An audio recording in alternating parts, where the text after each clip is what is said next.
సత్యవాక్యాన్ని సరిగా విభజిస్తూ దైవ సంకల్పాన్ని శాంతం బోధిస్తూ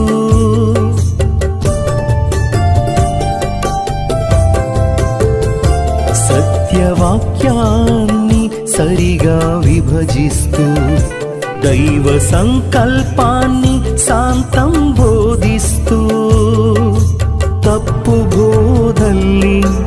ఒప్పక ఖండిస్తూ తప్పు బోధల్ని